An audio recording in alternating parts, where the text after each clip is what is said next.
JD Vance was sent to Hungary to make this guy win. But after JD showed up, this guy won. And then this happened.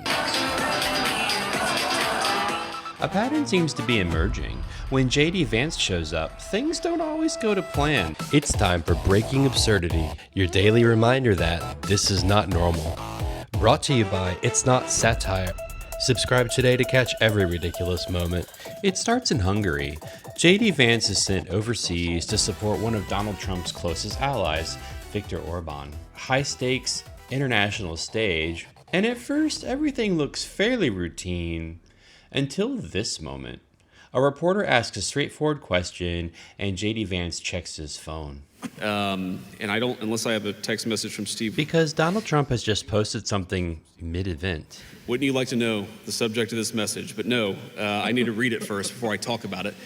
But here's, what time is it in the United States right now? And suddenly the tone shifts. Okay, that makes sense. All right. Okay, so... So, Natalie... He hesitates, stumbles, tries to recalibrate in real time. And standing right next to him, Viktor Orbán has a reaction. Okay, that makes sense. All right. Okay, so...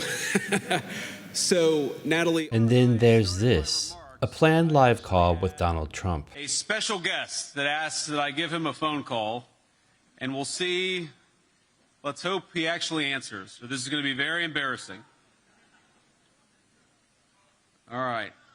I'm sorry, the person you were trying to reach has a voicemail box that has not been set up yet. Okay. Try one more time. Doesn't go to plan either. It goes to voicemail. Get a good signal here. It's ringing. It's progress. Not once, not twice. It takes 3 times for him to eventually pick up. Hello, Mr. President. How are you? Hi. Hey, JD, could you give me a second? I'm just...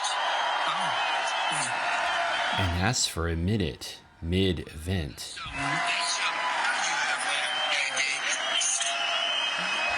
And then, after all of that, the result comes in. For the first time in 16 years, Hungary will have a new leader. Despite the efforts of Donald Trump and JD Vance to get out the vote, Viktor Orbán conceded defeat to his opponent this weekend, with the opposition party securing a supermajority in parliament. Viktor Orbán loses. What follows isn't subtle. Celebrations, dancing, a complete shift in power. And JD Vance was there to support the side that didn't make it.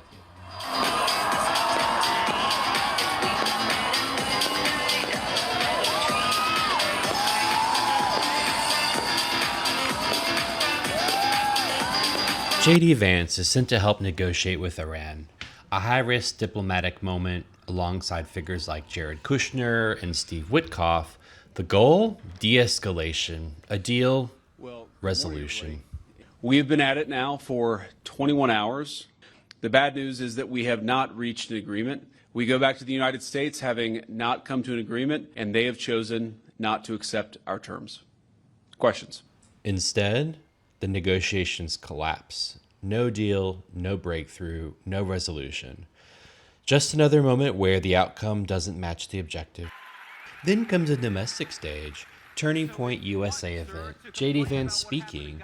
This should be friendly territory, supportive crowd, high energy. But the visuals tell a different story. Empty seats, low turnout, and then... And by the way, not only was our administration like the administration that solved the problem, but the president... Excuse me, sir. Right now, you see more humanitarian aid coming into Gaza than it has any time in the past 5 years. And it doesn't stop there. JD Vance weighs in on theology, publicly cautioning the Pope. Very important for the Pope to be careful when he talks about matters of theology.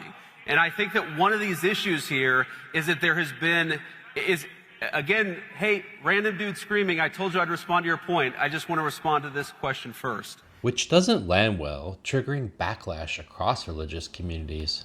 And then there's this detail. The event host, Erika Kirk, backs out, citing security concerns, despite the vice presidential Secret Service detail being present. But just days later, she appears again.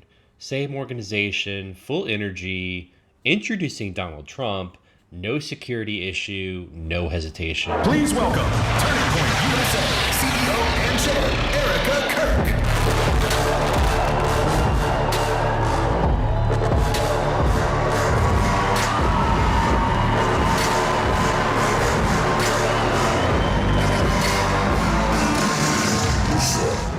Individually, none of these moments are that unusual. A failed call, a lost election, a negotiation that doesn't land, a tough crowd. But together, they start to form a pattern. Every time JD Vance is sent in, something doesn't quite connect. The moment doesn't land, the plan doesn't hold, the outcome doesn't match the intention. Not dramatically, but consistently. And there you have it, another day in American politics where absurdity meets reality, and sometimes reality can't keep up. If you want more of this, you know the drill. Subscribe, follow, hit the bell, and join me for the next round of Breaking Absurdity. I'm It's Not Satire, and trust me, you don't want to miss what comes next.